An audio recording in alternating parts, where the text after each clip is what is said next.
Et alors, pour une fois, j'ai reçu le titre du message. Hein. Je le dis pour David au cas où il faut un titre. Là, pour une fois, j'ai bien reçu le titre. Oui, David est tout content. J'ai bien reçu le titre. Et le titre, c'est « Suivons l'agneau partout où il va ». Apocalypse 14, là. « Suivons l'agneau partout où il va ». Wow. Et puis, j'étais dedans, dans ce titre. Je travaille à fond dans ce titre. Et puis, ce matin, une interpellation forte, à l'aube, hein, une interpellation forte du Seigneur qui me dit « Dis-leur bien, avant de commencer, dis-leur bien quelque chose que je vais vous dire. Suivons l'agneau partout où il va. Dis-leur bien avant. » Et là, c'était vraiment dans... J'étais très touchée. Et je voudrais vous le communiquer, la sollicitude infinie de Jésus, sa délicatesse, pour tous ceux parmi nous, ou ceux qui écouteront peut-être l'enregistrement, tous ceux qui ne se sentent absolument pas en état, ou qui n'ont pas du tout envie, ou qui ne peuvent pas tout simplement suivre l'agneau partout où il va. Ça les dépasse, ils ne peuvent pas, ils n'ont pas en état, ils n'ont pas envie. Il y a une sollicitude, il y a sollicitude dans le sens de prendre soin, vouloir prendre soin. Il y a une proximité de Jésus avec tous ceux qui ne sont pas en état. Voilà, quelles que soient les raisons. Et cette sollicitude, je vous rappelle tout ce qu'on a reçu ces derniers temps. Pensons au message d'Isabelle, hein, l'homme depuis 38 ans dans sa situation, usé par sa situation, l'homme malade depuis 38 ans, et comment il a été relevé, pleinement relevé par la sollicitude de Jésus. La sollicitude de Jésus pour Pierre, bien sûr, l'homme brisé par son reniement. Et on pourrait faire aussi tout un message sur la sollicitude de Dieu pour Élie, le valeureux serviteur qui était couché sur son genet. Il y a eu un énorme processus de relèvement. Ça, ce sera tout un message entier pour ça, pour qu'il reprenne son chemin. Et puis, en tout dernier, un message, je pense qu'il est un message Réma de Dieu pour notre église Josué, à travers Luc. C'était le message de Pâques. Je pense qu'on peut l'avoir en replay, mais il est important, ce message de Pâques, qui parlait du processus de remise en marche des disciples d'Emmaüs, qui allaient dans le mauvais sens, et comment le Seigneur s'est pris pour les remettre dans le bon sens, et les remettre en marche. Et on voit bien sûr, et puis bien sûr la parabole de la brebis perdue, là. Donc il y a un amour de Jésus, une proximité de Jésus incroyable pour tous ceux qui sont par terre, tous ceux qui sont en bas, tous ceux qui sont courbés, tous ceux qui sont blessés aussi par les blessures de la vie. Il y a vraiment une proximité de Jésus. Il est avec ceux qui ont le cœur brisé, le cœur lourd. Il est très proche. Et il n'y a jamais de situation désespérée. Quel que soit notre état physique, moral, spirituel, Dieu peut et veut nous remettre en marche. C'est son cœur. Voilà, ça c'était très important. Il m'a dit de vous le dire très fortement avant toute chose. Et voilà, recevons-le. Alors, si vous permettez, je voudrais entrecouper ce message juste de prière courte, hein, mais voilà, Seigneur, je te demande vraiment qu'au plus profond des cœurs, chacun reçoive cet amour ardent de Jésus. Et cet amour spécial de Jésus pour ceux qui sont en bas, justement. Ceux qui sont en bas. Toi, tu connais les cœurs. Tu sais ceux qui se sentent fatigués, usés. Et il y a un tel amour, une telle sollicitude. Tu nous as touchés avec ça. C'est les profondeurs d'un cœur de compassion. Tu as un cœur de compassion pour les plus démunis, les plus pauvres, les plus abattus. Tu as vraiment un cœur. Alors, Seigneur, on reçoit pleinement ce cœur et cette compréhension profonde des uns et des autres. Une compréhension très profonde. Une compassion, mais une compassion qui relève, une compassion puissante, agissante. Et on la reçoit de ton esprit. Maintenant, tu es le Dieu du maintenant qui agit maintenant, tout de suite.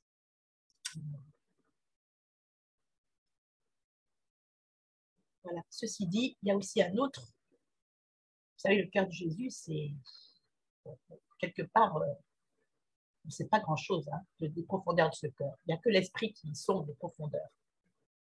Et dans le cœur de Jésus et de Dieu, il y a un désir immense de communion avec nous. Un désir individuel communion individuelle, communion corporative, il y a un désir. Et ce désir, on le voit dans Jacques 4,5. Il y a un terme, littéralement, c'est Dieu désire l'esprit qu'il a mis en nous. Dieu désire. Et là aussi, on pourrait faire tout un message sur les désirs de Dieu. C'est quelque chose d'assez mystérieux, les désirs de Dieu. Et ce que désire Dieu profondément. Et même ce verset de Jacques, il est un peu mystérieux. C'est Jacques 4,5 qui nous dit Dieu désire jusqu'à la jalousie l'esprit qui fait habiter en nous. Dieu désire jusqu'à la jalousie l'esprit qu'il a fait habiter en nous. Et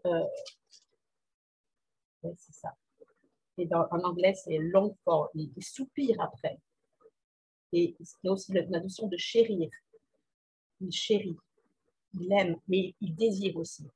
Il y a un temps, il y a pas mal d'années, on était à Jérusalem dans un temps de jeûne et prière à Jérusalem avec des Européens, Suisses, Allemands, etc. Et à un moment donné, il y a un frère allemand, ils sont très profonds dans l'intercession, les frères allemands. Il a poussé le cri de Jésus sur la croix, j'ai soif. Bon, il n'a pas dit comme je dis, hein, c'était un cri violent, j'ai soif. Et il ne comprenait pas trop ce que ça voulait dire, pourquoi il criait ça. Et en fait, c'était le désir de Jésus, de l'amour de son Église. Vous voyez, l'eau vive. On lui a donné du vinaigre sur la croix. Ce n'était pas ça du tout, c'était le vinaigre. Mais il avait soif de l'eau vive, de l'esprit, alors que c'est lui-même qui nous a donné l'esprit.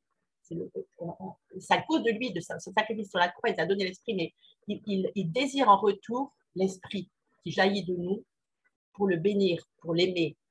Il y a une adoration, il y a un amour de Jésus, d'amour de nous pour Jésus, dont Jésus a tellement, tellement, tellement soif. Il soupire après cet amour. Il y a un désir profond. Dans le psaume 132, je crois, il dit Dieu désire habiter au milieu de son peuple. Il désire Sion comme demeure. Il désire la communion avec nous.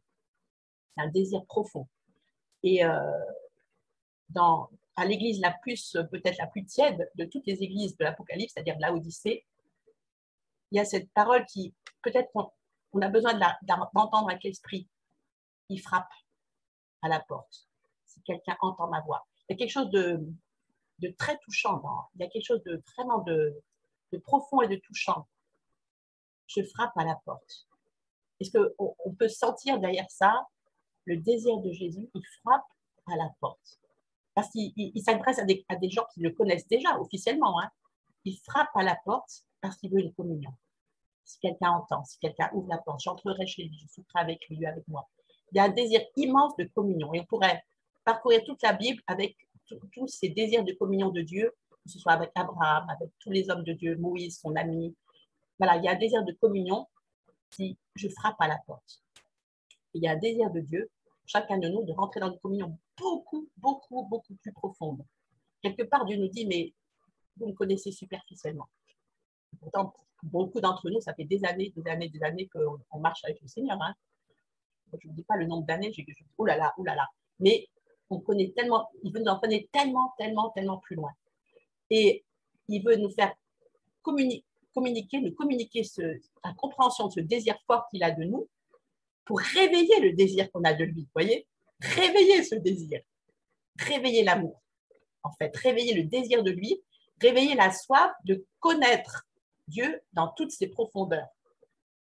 Il y a une soif. Qu'on soit des chasseurs de la présence de Dieu, des chasseurs. Vous voyez, il y a une soif qui veut réveiller en nous par son esprit. Et ce n'est pas que nous aujourd'hui, je crois que c'est toute l'Église, au moins l'Église de France, voire en plus, hein, mais une passion, un désir de le connaître. C'est par ce désir qu'on va pouvoir suivre l'agneau partout où il nous emmène. C'est par ce désir ravivé. Alors Seigneur, on accueille là maintenant aussi comment dire, tu viens raviver, et même plus que raviver, éveiller encore plus à une autre dimension, le désir de toi. Tu viens réveiller, mais ouais, réveiller, ça voudrait dire qu'on était éveillé puis qu'on s'est endormi, mais c'est beaucoup plus que ça.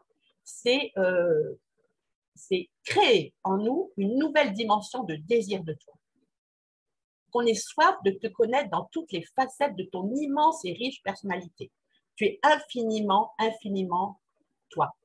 Il n'y a pas de mots. Tu es quelqu'un de passionnant, absolument passionnant, enthousiasmant, et qu'on soit passionné pour découvrir qui tu es.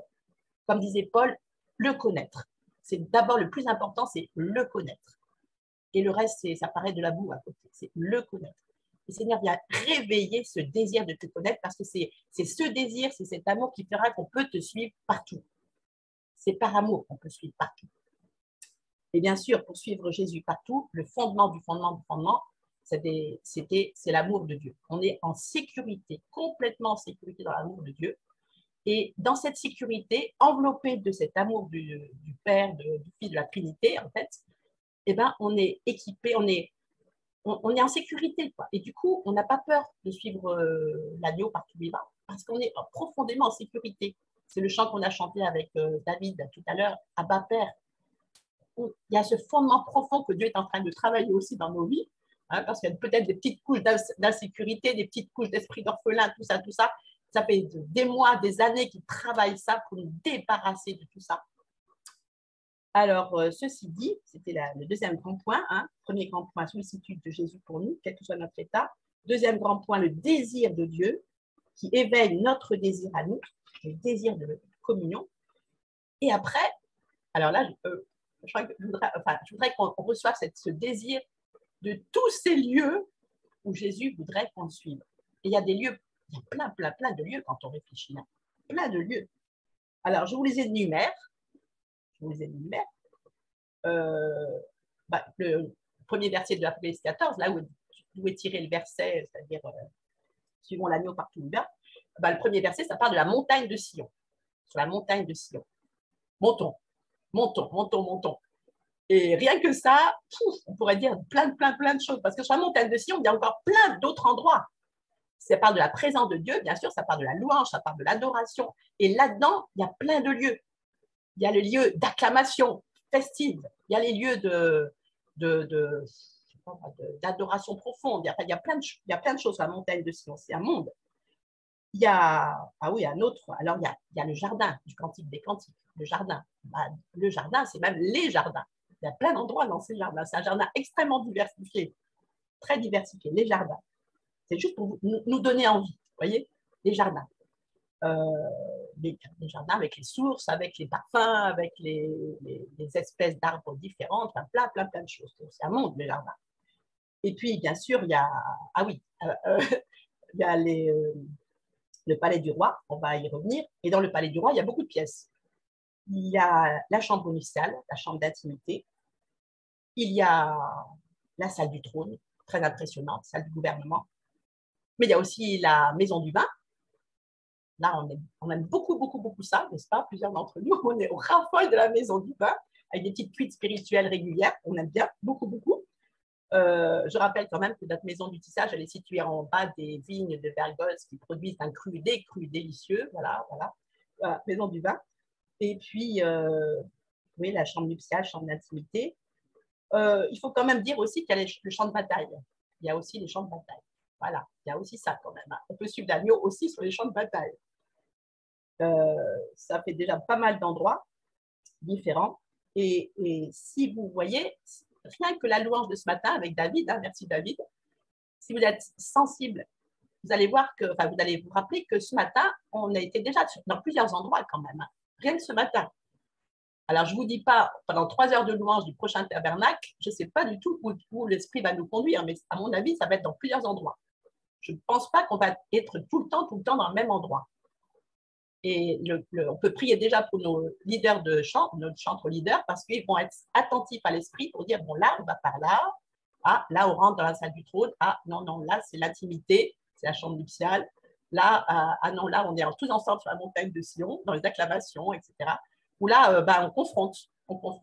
Donc, il y a une sensibilité que le Seigneur voudrait développer avec nous, mais allez, suis-moi partout où je veux t'emmener, parce que il y a des endroits que tu connais, que tu aimes bien, type la maison du vin, mais il y a des endroits que tu ne connais pas du tout, ou très peu. Et je pense que la salle du trône, je ne sais pas si on connaît ce côté extrêmement solennel, vous voyez. On ne connaît pas tout. Évidemment, il y a la maison du Père aussi, bien sûr, il y a les genoux du Père même. Vous voyez, là, il y a plein d'endroits. Et c'est étonnant parce qu'il y a une diversité. Il a envie de nous emmener dans plein d'endroits. Et même, il a dit, et là, je ne sais même pas ce que c'est, puisqu'il a dit à Josué, le chemin par lequel tu vas passer, tu ne le connais pas. Donc, il y a des chemins, des endroits qu'on ne connaît pas du tout. Et Seigneur voudrait nous y emmener aussi. Et on ne sait même pas ce que c'est. Alors, vous vous rendez compte, c'est... oui. Alors maintenant, bien sûr, pour suivre l'agneau, partout il va. Là, je voulais juste donner un petit peu un aperçu des différents endroits. Et encore, il y a les endroits inconnus, comme je vous l'ai dit. Hein. Pour suivre l'agneau partout, où il veut nous conduire. Ah oui, c'est vrai, il y a aussi un endroit terrible, mais certaines églises dans le monde y passent, on le sait. Hein. L'église afghane, l'église ukrainienne, c'est Gethsemane aussi. Là, c'est des endroits vraiment terribles de mort. Mais c'est aussi, ça fait partie aussi des endroits où l'agneau voulait emmener ses disciples, en tout cas, hein, vous vous rappelez. Hein. C'est vrai, il y a aussi ça. Donc, pour suivre l'agneau partout où il va, eh bien, il y a quand même tout un travail. Et je pense qu'on est en fond dans ce processus depuis tout ce temps. Hein. C'est-à-dire, il faut nous débarrasser, nous laisser dépouiller et nous dépouiller nous-mêmes de tout ce qui nous encombre, nous charge et nous retient en arrière. Et il y en a des bagages. Hein. Ouh là là là là. Nos expériences du passé, les bonnes comme les mauvaises d'ailleurs, parce que tout, nos attentes, nos déceptions, nos scénarios, nos conceptions.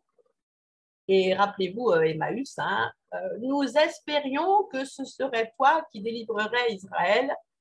Nos conceptions, c'est très dangereux, nos scénarios et nos conceptions.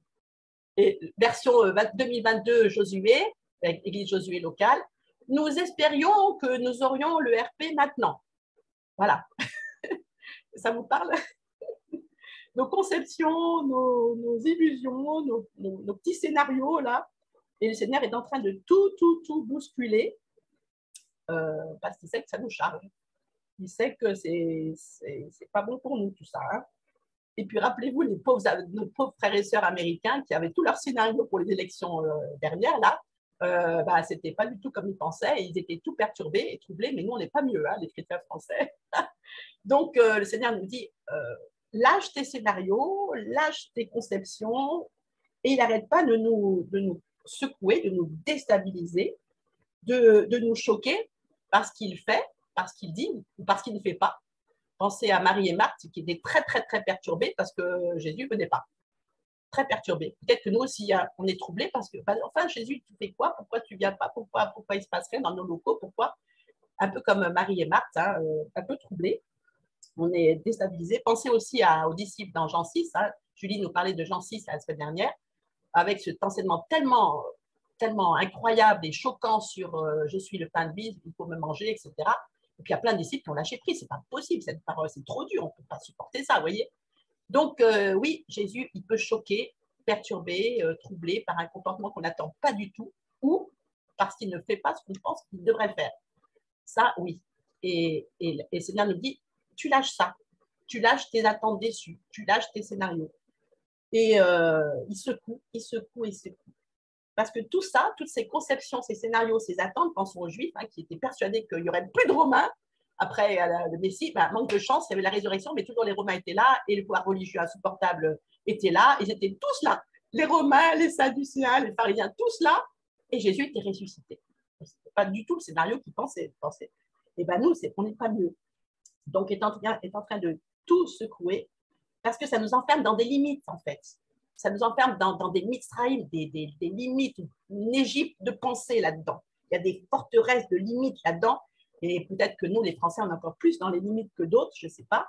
Mais il nous dit dans 1 Corinthiens 1, je détruirai la sagesse des sages. J'anéantirai l'intelligence des intelligents. Et nous, les Français, on est à fond dans le collimateur, y compris les chrétiens français. Dieu, il renverse nos forteresses de raisonnement. On parle de Jéricho, on parle toujours des autres. Jéricho, chez les autres, vous voyez. Mais on a nos Jéricho là-dedans. Il renverse nos forteresses de raisonnement. Il nous bouscule. Et il veut purifier son Église de toute sagesse humaine, de tout orgueil de la connaissance, y compris particulièrement chez nous les Français. nous appuyer sur notre propre raisonnement, on a tout un passé très, très lourd à ce niveau-là, hein, pour faire de nous le miracle d'un peuple humble et dépendant. Et puis en plus, nous, les Français, on est souvent compliqués, pessimistes, culturellement, nationalement. J'ai bien placé pour vous dire, parce que je suis prof de français, et la littérature française, je commence à faire une overdose parce que c'est trop pessimiste et c'est trop compliqué. Et voilà, voilà, voilà. Et l'Esprit de Dieu, il travaille à nous décomplexifier pour nous amener à la simplicité de l'enfant. Matthieu 18, 3 qui nous dit, je vous le dis, si vous ne vous convertissez pas, si vous ne devenez pas comme des petits enfants, vous n'entrerez pas dans le royaume de Dieu. Ça, c'est radical. Lâcher nos complexités et retrouver, il y a un gros travail du Saint-Esprit, hein, pour retrouver la simplicité de l'enfant. Je peux vous dire, il me semble quand même que le Seigneur, petit à petit, il avance. Je suis beaucoup plus simple dans ma tête maintenant, je ne vous dis pas mon âge, que quand j'avais 20 ans. J'étais très, très, très compliqué à 20 ans. Très, très, très, très compliqué. Et le Seigneur, il a fait un énorme travail. Mais alors, la bonne nouvelle, c'est que plus vous êtes simplifié, plus vous êtes joyeux. Vous comprenez? N'est-ce pas? Donc, ça vaut le coup. J'ai des photos de moi à 20 ans, je ne vous dis pas la tristesse totale. Trop compliqué, trop, trop, trop. Et le Seigneur, il nous simplifie et on retrouve progressivement, par son esprit, par pure grâce, la simplicité, la légèreté et la joie et la spontanéité de l'enfant. Et le travail n'est pas fini en chacun de nous. Il va aller jusqu'au bout du bout du bout. Donc, voilà, ça parle aussi d'une foi confiante, une foi qui ne se pose pas de questions, une foi confiante. Voilà. Et pour ça, le Seigneur est très radical avec nous.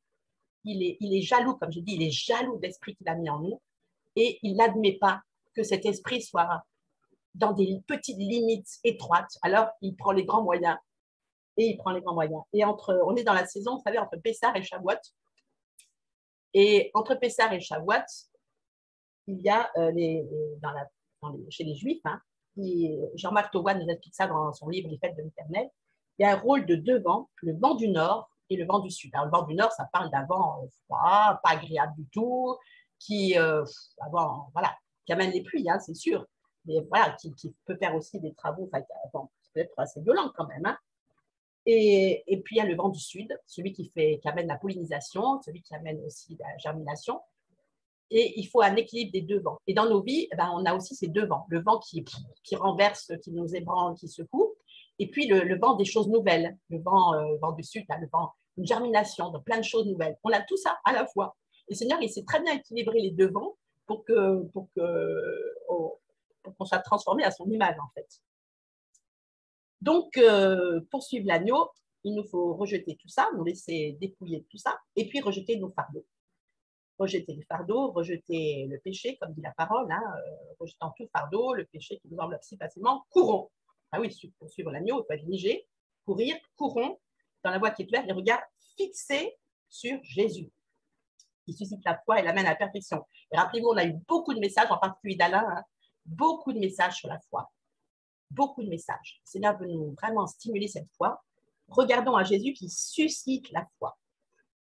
Et alors, on va peut-être juste, Seigneur, Seigneur, continue à faire ton œuvre à travers ce vent, même si ça renverse, détruit, bouscule, et surtout bouscule pour renverser tout ce qui peut rester de forteresse opposée à la connaissance de ton nom. Vraiment, vas-y, Seigneur, on veut être libre en toi, on veut pouvoir courir derrière toi, libéré de tout ce fatras de pensées limitées, petites, étroites. Alors, vas-y, Seigneur, et fais souffler ces deux vents, comme tu sais faire, et on te fait confiance, même si ce n'est pas toujours agréable de renoncer à ce qu'on croit savoir, mais on veut être transformé, on veut être libéré, dépouillé de tout ce qui nous empêtre dans cette course. Et puis, on veut rejeter aussi tous les fardeaux, Seigneur, conscients, inconscients. Et puis, un autre grand défi, une fois qu'on a fait tout ce processus, tout ça c'est en cours, hein, tout ça c'est en même temps, eh bien, pour suivre l'agneau, ce qui est absolument indispensable, c'est voir et écouter quand même. Et là, il y a un passage fort, je voyais deux passages forts pour ce matin, c'est-à-dire Psaume 45, et puis, Apocalypse 3 avec la Odyssée. Alors, le psaume 45, c'est vraiment, plusieurs prophètes nous ont dit, mais ça, c'est le psaume pour la France. C'est tout à fait le psaume pour la France. Et dans le verset 11, il dit, écoute, ma fille, vois, prête l'oreille. Oublie ton peuple, la maison de ton père. Le roi porte ses désirs. Le mot désir qui revient. Le roi porte ses désirs sur ta beauté. Cette beauté qu'en fait, c'est lui qui nous l'a donné, cette beauté. Parce que par nous-mêmes, on n'est rien. Il a payé le prix fort de son sang, Jésus, pour nous donner cette beauté. Le roi porte ses désirs sur ta beauté. Puisqu'il est ton Seigneur, prosterne-le devant lui. C'est-à-dire l'adoration, hommage. Prosterne-toi devant lui. Et voyez dans la première partie du verset, écoute, vois, prête l'oreille. Il y a 2 fois un verbe impératif qui parle de l'oreille. Écoute, prête l'oreille. Vraiment une répétition. Et puis, vois. Écoute, vois, prête l'oreille. Et après, oublie ton peuple et la maison de ton père. Bien sûr, ton père naturel, dans le sens tes pères, voyez. Oublie l'humanisme, le rationalisme, la culture française dans son côté négatif, obscur. Oublie, oublie, oublie. Donc ça, on parlait de ça, toutes ces forteresses de raisonnement là. Oublie, oublie. Dans les profondeurs du conscient et de l'inconscient, oublie tout ça, oublie ce fatras négatif. Il y a de très bonnes choses dans l'héritage français quand même, mais oublie tout ce bazar là. Écoute, vois, prête l'oreille. Et rien que ça, écouter, voir et prêter l'oreille, c'est un gros défi. Et là, je vous rappelle la parole de David Pott qui disait il y a un tunnel de cacophonie, là, il y a plein de cacophonies. Et écouter, rentrer en soi-même, écouter ce que Dieu dit, eh ben, c'est un gros défi, rien que ça. Parce qu'il y a tous la cacophonie médiatique autour de nous, vous voyez. Et puis, il y a le bavardage de l'âme, qui est aussi très bavarde, qui parle aussi en dedans de nous. Et dans tout ça, eh bien, le Seigneur nous dit, tu m'écoutes moi. Alors, dis pas, avec ma cousine, on fait une formation sur l'écoute en ce moment. Et je peux vous dire, il y a des exercices pratiques où on est niveau maternel, moi, je trouve. Hein. C'est écoute, écoute, écoute. Rien que ça, c'est un énorme défi. Rentre en toi-même. Ferme la porte à tout le reste. Écoute-moi. Mais ça vaut le coup parce que c'est trop formidable d'écouter Dieu, quoi. Hein. Donc, écoute, vois, prête l'oreille. Et tout ça parce qu'il y a le roi porte ses désirs sur ta beauté. C'est extraordinaire quand même. Hein. Il a plein de secrets à nous partager. Pensons à Jean, hein, on nous a dit aussi, la France, c'est l'onction de Jean. Et Jean s'est penché sur la poitrine de Jésus, écoutant les secrets parfois très, très douloureux. Vous voyez, c'est l'intimité avec Jésus, l'onction de Jean. Le roi porte ses désirs sur ta beauté. Donc, on ne perd jamais de vue qu'on ne suit pas un lion. Vous remarquez, la parole ne dit pas, vous suivez un lion. Suivez le lion de Juda partout où il va. Non, non, non, non. Vous suivez l'agneau. Vous suivez l'agneau partout où il va. Et l'agneau, ça parle du sang versé. C'est-à-dire que on garde toujours profondément conscience du prix payé par Jésus. Et ça nous rend forcément très, très, très humbles, mais aussi très amoureux, très dépendants, très reconnaissants. On suit un agneau immolé. C'est pas rien. C'est pas le lion. Et puis, il y a un autre aspect aussi, c'est que dans tous les lieux, parce que je ne sais pas quelle heure il est, là, dans tous les lieux, il y a un lieu particulier. Le Seigneur, je crois qu'il voulait faire mettre un petit peu le focus ce matin. Vous savez, l'Odyssée, jusqu'à très, très récemment, je n'aimais pas du tout cette église. Là. Franchement, je ne sais pas vous, là, mais franchement, l'Odyssée, non, non, non. Moi, j'aimais beaucoup Philadelphie parce qu'il n'y avait pas de reproche, parce que c'était. Vous avez déjà eu cette parole en tant que l'église Josué, Philadelphie. Ça m'allait très, très bien, Philadelphie. Hein, vous êtes d'accord? Philadelphie, très bien. Une porte ouverte, que personne ne peut fermer. Très bien. L'Odyssée, l'Odyssée, jusqu'à ce que un enseignement récent, Barbara Yoder, pour ceux qui suivent, nous a fait remarquer que l'église Laodicée, c'est la seule église à laquelle Jésus dit, le vainqueur, je le ferai asseoir avec moi sur mon trône. Comme moi, j'ai vaincu et je me suis assis avec mon Père sur mon trône. Donc, fonction de gouvernement. Je me suis assis avec mon Père, je le ferai asseoir avec moi sur mon trône. Gouvernement. Et remarquez que quand on suit l'agneau partout où il va, le premier verset, vous savez, c'est les 144 000. 144, c'est 12 fois 12.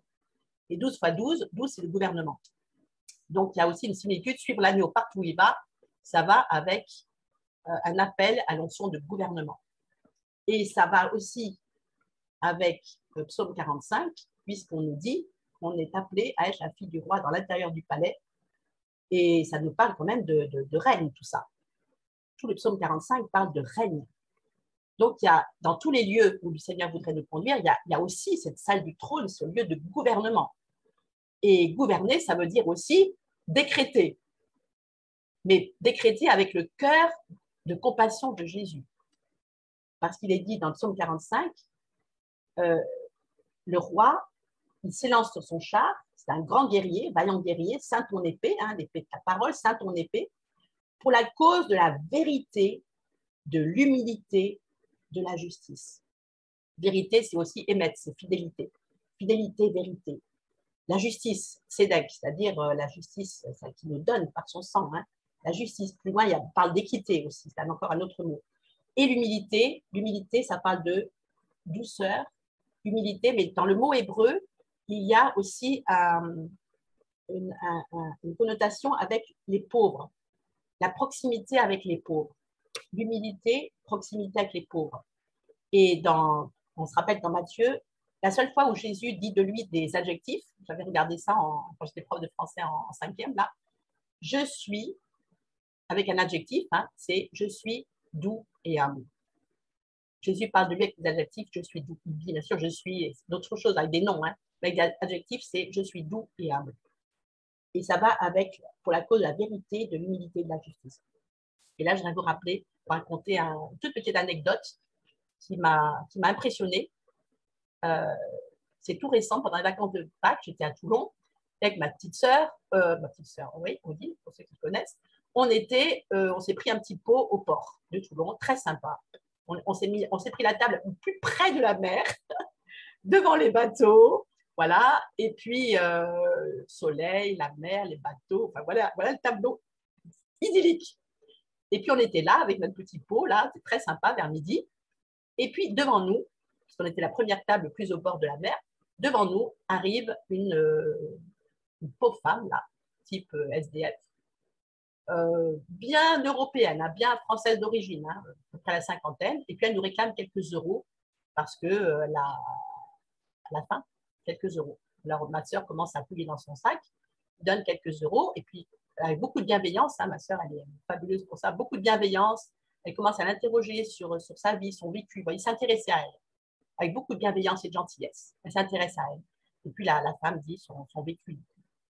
Lamentable, quoi. Et puis, après, moi, je suis interpellée. Et puis, je cherche aussi mes petits euros dans mon porte-monnaie, là, pour lui donner. Et puis après, je lui demande son nom. Alors, elle s'appelle Stéphanie. Et là, il s'est passé quelque chose, c'est-à-dire que je crois que vraiment, c'est l'esprit. L'esprit qui nous a saisi de compassion, vous voyez, la compassion de Jésus en nous. La compassion. Alors, compassion, et je lui dis ce que disait la parole sur le mot Stéphanie, c'est-à-dire couronne. Stéphanie, ça veut dire couronne en grec. Je lui dis qu'elle était couronnée de grâce, de bonté, enfin, je dis des bonnes choses sur son identité réelle, vous voyez. Et puis après, je lui dis, vous voulez accepter qu'on prie pour vous? Eh ben, elle a accepté, elle a accepté. Et là, j'ai prié, mais vous voyez, je n'ai pas prié du style Seigneur, s'il te plaît, bénis-la, Seigneur, s'il te plaît, fais-lui du bien. Non, non, non, non. Là, je dit, ça, Seigneur, quand même. Et bien, j'ai décrété, en fait. J'ai prié style gouvernement, vous voyez ce que je veux dire. Depuis la salle du trône, en fait, j'ai prié. J'ai décrété ce qui arrêtait dans sa vie, c'est-à-dire la misère, la galère, tout ça, c'est suffit, c'est fini maintenant. Enfin, vous voyez, j'ai décrété les décrets du ciel sur la vie de cette dame. Cette dame, je dis bien cette dame, que le Seigneur veut restaurer dans sa personnalité. J'ai dit les décrets du ciel sur elle. Et puis, elle a tout reçu, bien comme il faut, et puis elle est partie. Et après, il y a eu service après, parce que le Seigneur, régulièrement, il m'interpelle pour continuer à prier pour elle, Stéphanie, à Toulon. Voilà. Et il me dit, Seigneur, est-ce que tu nous entraînes dans une autre dimension? Vous voyez, Ça, c'est le roi qui est saisi de compassion et il y a des décrets qu'il veut mettre sur des situations. Alors bon, là, c'est relativement simple parce que c'est quelqu'un que sans doute je ne préparais pas, vous voyez, c'est assez facile. Mais on a le même positionnement d'autorité à avoir pour des, là, avec des élèves, hein, je peux vous dire, oui, on les voit tous les jours, les élèves, mais c'est la même chose. C'est une position d'autorité dans la prière, d'autorité dans ce qu'on dit sur les situations, une position d'autorité. Le Seigneur veut nous amener vraiment à ça parce qu'il veut que son règne vienne sur la terre, que son royaume grandisse sur la terre. Et pour ça, il faut qu'on soit transformé, qu'on ait vraiment son caractère. Et là, il a tout ce travail pour nous façonner, nous transformer de gloire en gloire à son image. Et ça passe si on le contemple lui. Et psaume 45, on dit tu es le plus beau des fils de l'homme. Il y a la contemplation, l'adoration de Jésus. La grâce est répandue sur tes lèvres. La grâce, c'est Han, d'ailleurs. La grâce, le même mot que dans l'esprit de grâce et de supplication sur Israël quand ils auront la révolution de Yeshua. La grâce est répandue sur tes. C'est pourquoi Dieu t'a béni pour toujours. Il y a une adoration profonde de la bien-aimée et juste après, ceint ton épée. Il y a la guerre. Il y a une relation forte et gardons ça en mémoire pour peut-être notre tabernacle prochain, entre l'adoration profonde, la contemplation de Jésus et le fait que le vaillant guerrier, Jésus, se met en branle pour tuer tous les ennemis. Après, c'est violent. Hein. Tes flèches sont aiguës, des peuples tomberont sous toi, elles pénétreront dans le cœur des ennemis du roi. C'est très violent tout ça. Ton trône subsiste à jamais. Donc, il y a quelque chose de... Le Seigneur veut nous faire entrer dans ces profondeurs, de ces hauteurs et puis cette autorité gouvernementale. Il y a un prix à payer, mais ça vaut le coup. Et à la fin du psaume 45, alors on parle du vêtement fait de broderie d'or. Hein. Et d'ailleurs, je reviens à l'Odyssée parce que c'est les deux textes qu'on n'aurait pas du tout, normalement, on ne penserait pas du tout à mettre en parallèle. Mais l'Odyssée, il lui dit, mais achète de moi de l'or. Et l'or, ça parle de l'épreuve de la foi. Et curieusement, beaucoup parmi nous, sinon tous, on est éprouvés dans la foi, mais éprouvés et rééprouvés, que ce soit la santé, que ce soit autre chose, on est éprouvés. Et parce que le Seigneur est en train de nous donner, de nous faire acheter de l'or. L'or, il s'achète, ça veut dire que ce n'est pas du gratuit.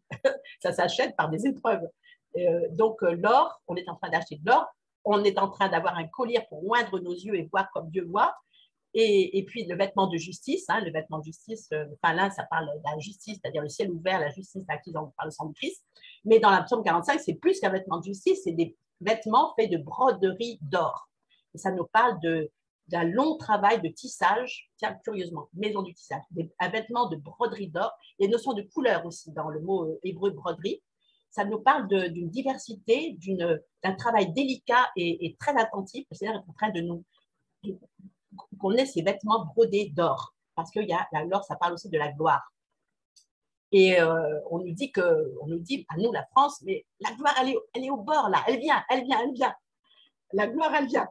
Et puis nous, on est un peu comme Moïse, où le Seigneur lui dit, bon, tu montes sur la montagne, ok, alors on monte sur la montagne de Sion, hein, on monte. Déjà, c'est pas mal hein, de monter, parce qu'il y a plein de choses qui voudraient nous garder par terre, dans la plaine, et puis non, on monte. On ne se laisse pas avoir par les circonstances, on continue à grimper. Et là-haut, j'avais jamais vu ça dans la parole, dans Moïse, Exode 28, je crois, il dit, le Seigneur, il le fait attendre 6 jours. 6 jours, la gloire est à côté, mais il n'est pas encore rentré dedans. Et le Seigneur le fait attendre 6 jours. Ça vous parle aussi de Jéricho, 6 jours. Hein. C'est-à-dire persévérance. Tu attends, tu persévères, tu te tiens sur la montagne, tu lâches pas prise, tu attends. Ma gloire, tu la vois, elle n'est pas loin. Tu n'es encore pas dedans. Et à un moment donné, le Seigneur dit, OK, tu rentres dans la nuée de gloire. 7e jour. Donc, nous, on est un petit peu dans les 6 jours là. Hein. On attend, on tourne autour de nos Jéricho et puis on persévère. Mais le Seigneur est très, très, très fidèle. Et on nous disait que ce qui a fait tenir Moïse, c'est qu'il connaissait son Dieu. Et puis après, je termine enfin, parce que je crois que c'est quand même l'heure, hein. Je termine avec le verset 17 qui est extraordinaire, à la fin du psaume 45. Donc, elle est introduite dans le palais du roi, dans cette sphère gouvernementale. C'est magnifique. Hein. Il y a beaucoup de joie aussi. On les conduit, verset 16, au milieu des réjouissances, de l'allégresse. Et puis, on est en équipe. Hein. Elles entrent dans le palais du roi. Enfin, c'est un corps et beaucoup de joie, beaucoup d'allégresse, parce que dans la maison du roi, il y a la joie et l'allégresse, il y a tout ça. Et après, je termine à verset 17, qui est extraordinaire, 17-18. tes fils prendront la place de tes pères, tu les établiras princes pour le pays. Ça veut dire qu'on a l'autorité pour la jeune génération. Tes enfants, tes fils prendront la place de tes pères, ils auront une place d'autorité eux-mêmes, tu les établiras princes. Dans une position, c'est-à-dire que nos fils, notre jeune génération elle-même va gouverner. Et va gouverner avec certainement une dimension bien au-delà de la nôtre. Ça vaut le coup. Hein. Tes fils prendront la place de tes pères, tu les établiras princes. Je rappellerai le souvenir de ton nom de génération en génération, les peuples de francophonie, les peuples de la planète, hein, en commençant par la francophonie, te célébreront éternellement et à perpétuité. Magnifique psaume 45. Et puis magnifique appel à l'Odyssée. Le vainqueur sera asseoir sur le trône. Voilà. Donc, Seigneur, merci pour Seigneur, rafraîchis-nous, purifie notre regard, illumine les yeux de notre cœur, qu'on voit la magnifique espérance qui s'attache à son appel. Et que ta parole, comme l'a disait Luc il y a 15 jours, que ta parole puisse brûler à nouveau au-dedans de nous, qu'on se relève tous, qu'on retourne à Jérusalem, qu'on retourne te chercher, qu'on gravisse, continue à gravir la montagne, intentionnellement on se tienne sur le sommet de la montagne. Et puis même si on tombe, même si on se retrouve par terre dans la plaine, c'est pas grave, on se relève et on recommence à grimper parce que tu es là, tu es tout le temps là avec tellement de sollicitude et d'amour. Merci Jésus. Tu le fais et tu vas conduire ce corps local Josué jusqu'à sa destination, jusqu'à l'autre bord. Et Seigneur, qu'on entende cette convocation solennelle aussi pour ces 3 heures de louange, d'adoration, de recherche de ta face, dans ta présence. Amen.